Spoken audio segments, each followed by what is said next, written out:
เนื่องในโอกาสส่งท้ายปีเก่าต้อนรับปีใหม่มาบรรจบครบรอบอีกวาระหนึ่งในนามห้านขายเครื่องอุดมทรัพย์วัสดุ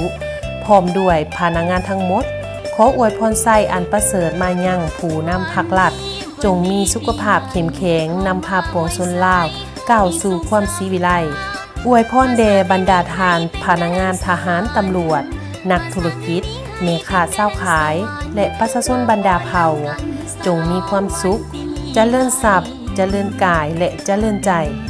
ปีใหม่ขอให้โศกไส้เข่าทางลาบหยดสรรเสริญเงินคำทางฐานะ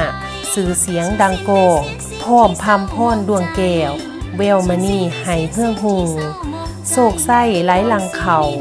เจริญเท่าสัวนิรันดร์ทานเอ่ยด้วยความห่วงใยจากห้านขายเครื่องอุดมทรัพย์วัสดุแขวงจำปาสัก